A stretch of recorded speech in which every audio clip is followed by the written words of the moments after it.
Everyone, I am doctor Ayesha Asad and welcome to my YouTube channel सेहत की बात। आज का हमारा टॉपिक है एंडोमेट्रियोसिस। मैं कोशिश करूँगी अपनी इस वीडियो को ब्रीफ रखूँ और पॉइंट टू पॉइंट बात हो ताकि ज़्यादा से ज़्यादा लोग इस चीज़ को समझ सकें। एंडोमेट्रियोसिस बहुत ही कॉमन चीज़ बनती जा रही है, ख़ास तौर पे जितनी रिप्रोडक्टिव एज में औरतें होती हैं, टीनेज गर्ल्स, उन्हें ये प्रॉब्लम ज़्यादा देखने में आती है।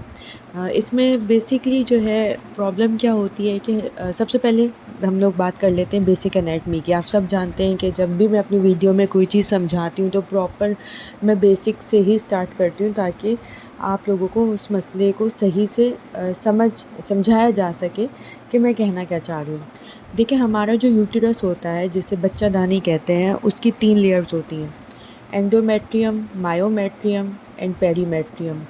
बिल्कुल जो बाहर का हिस्सा होता है उसे पेरीमेट्रियम कहते हैं, मायोमेट्रियम मस्कुलर हिस्सा होता है और एंडोमेट्रियम बिल्कुल अंदर वाला हिस्सा होता है जो कि पीरियड्स के दौरान हमारा टूटता है और फिर दोबारा बनता है। वो सब चीज़ें जो है एंडोमेट्रियम की होती हैं। तो जब ये एंडोमेट्रियल टिश्यूज़ जो होते हैं हमारी, अगर outside the uterine cavity develop हो जाए तो एंडोमेट्रियोसिस कॉज होता है। आई होप मैं समझा सकती हूँ आपको आसानी से। आम ज़ुबान में इतना समझ लें कि एंडोमेट्रियम जो है सबसे अंदर की लेयर होती है, ठीक है, यूट्रस की। लेकिन इसके जो कुछ टिश्यूज़ जो हैं, अगर वो हमारी बच्चादानी से बाहर की तरफ हो जाएं तो उससे जो है एंडोमेट्रियोसिस डेवलप होता है। अच्छा, अब इसका कॉज़ क्या है? सबसे पहले तो अब आप सबके माइंड में यही आएगा कि ऐसा हो कैसे सकता है कि लेयर जो है बाहर की तरफ डेवलप हो जाए, या वो टिश्यूज़ बाहर की तरफ कैसे आ सकते हैं? तो देखिए, जो एग्जैक्ट इसका कॉज़ है ना, वो अननोन है अब तक। बहुत सी थ्योरीज़ मौजूद हैं मेडिकल में, जिनमें सैमसन्स इम्प्लांटेशन थ्योरी है, जो ये बताते हैं कि जो पीरियड्स का ब्लड है उसका रेट्रोग्रेड तरीके से वो फ़्लो करना शुरू कर देता है, मतलब दोबारा जो है पीछे की तरफ जाना स्टार्ट कर देता है, ठीक है। कुछ ब्लड, सारा नहीं, कुछ ब्लड जो फिर ट्यूब्स में या फिर ट्यूब से और फिर इस तरह मतलब बाहर की तरफ आ जाता है और फिर वहाँ से जो है वो एंडोमेट्रियल टिश्यू डेवलप हो जाते हैं। फिर दूसरी थ्योरीज आती है, मेयर सिलोमिक मेटाप्लेजिया थ्योरी है। उसके अंदर भी कुछ हार्मोनल और इशू और इन्फ्लेमेटरी इरिटेशंस की वजह से बताया गया है कि डेवलप हो सकता है, ठीक है। ज़्यादा डिटेल में बताऊंगी तो ये बिल्कुल एमबीबीएस की क्लास लगेगी, इसलिए बस शॉर्ट आपको बता रही हूँ। फिर वेस्कुलर एंड लिम्फेटिक स्प्रेड की वजह से हो सकता है। जेनेटिक थ्योरी भी मौजूद है कि जीन्स में भी ये चीज़ शामिल हो सकती है कि अगर किसी की फैमिली में है तो मतलब आगे उसके बच्चों में या फिर इस तरह ट्रांसफ़र भी हो सकती है ये चीज़। तो इस तरह तकरीबन 4 to 5 थ्योरीज़ हैं हमारे पास। अब इसमें से कौन सा एग्जैक्ट कॉज है ये कुछ कह नहीं सकते हैं, लेकिन 90% वुमेंस में जो मैंने पहली थ्योरी बताई थी रेट्रोग्रेड वाली, वो होता है। 90% औरतों में रेट्रोग्रेड मेंस्ट्रुएशन होते हैं, लेकिन कुछ में ये चीज़ डेवलप हो जाती है कि वो टिश्यू जो है बाहर की तरफ डेवलप होना शुरू हो जाते हैं, तो जिससे एंडोमेट्रियोसिस का मसला बन जाता है। फिर एंडोमेट्रियोसिस से होता क्या है? देखिए, इसका जो सबसे मेन प्रॉब्लम होती है ये अंदर एडहीशंस, और जिसे हम लोग एंडोमेट्रियोमास कहते हैं, आम ज़ुबान में चॉकलेट सिस्ट। आपने बहुत कॉमनली अपने आसपास सुना होगा कि लड़कियां बता रही होती हैं कि चॉकलेट सिस्ट हो गई, डॉक्टर ने बताया। तो इसमें इतनी ज़्यादा एडहीशंस और इतनी ज़्यादा अंदर इन्फेक्शन कॉज कर देती हैं कि वो एक छोटी छोटी सिस्ट बन जाती हैं, जो फिर आगे इतना एडिशंस बना देती हैं, सब चीज़ों को आपस में चिपका देती हैं, जिससे फिर प्रेगनेंसी नहीं हो पाती है, इनफर्टिलिटी होती है और बहुत से इश्यूज़ हो सकते हैं। इवन आपकी जो ट्यूब है वो भी ब्लॉक हो सकती है इन चीज़ों से। कर लेते हैं इसके साइंस एंड सिम्टम्स के ऊपर। अच्छा, ये साइंस एंड सिम्टम्स वाला पार्ट सबके लिए बहुत ज़रूरी है, क्योंकि जो बिल्कुल अर्ली टीनेज लड़कियां होती हैं जिन्हें पीरियड्स न्यूली स्टार्ट होते हैं, वो वहीं से जो है अक्सर एंडोमेट्रियोसिस का स्टार्ट होता है। लेकिन क्योंकि घर में हर चीज़ को इतना बताया जाता है कि नॉर्मल है, वहम नहीं करो, तो बहुत सी लड़कियां इस चीज़ में बेचारी दर्द में तड़पती रहती हैं, लेकिन जो है पेरेंट्स नहीं लेकर जाते हैं। और फिर सबसे बड़ी बात कि शादी करवा दो। सबसे कॉमन और आसान तरीका यही होता है कि भाई शादी करवा दो, सब कुछ ठीक हो जाएगा।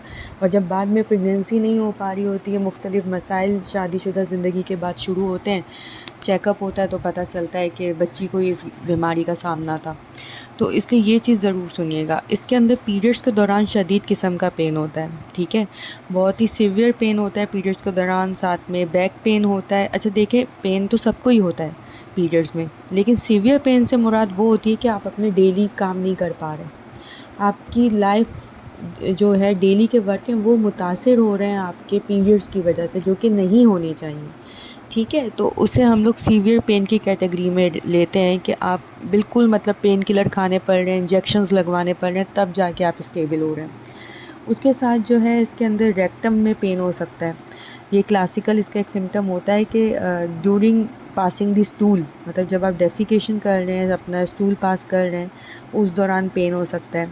और ड्यूरिंग पीरियड्स नाक से खून आना, या फिर जो है पखाने की जगह रेक्टम से खून आना, ठीक है, या पेशाब में खून आना, ठीक है। ये तीनों चीज़ें इसमें कंसाइन करती हैं मेंस्ट्रुएशन के साथ। मतलब जब आपको पीरियड्स स्टार्ट होंगे, या तो नाक से खून आ सकता है, पीछे से खून आ सकता है, या पेशाब के रास्ते खून आ सकता है, क्योंकि इसका मसला ज़्यादा सीवियर होता ही ड्यूरिंग पीरियड्स है। मतलब आपको ऐसा नहीं होगा कि पूरे महीने ही दर्द रहेगा, हल्का फुल्का दर्द रह सकता है, लेकिन मोस्टली का यही होता है कि पीरियड्स स्टार्ट होते ही या पीरियड्स की डेट करीब आती है, उन्हें सीवियर पेन स्टार्ट हो जाता है।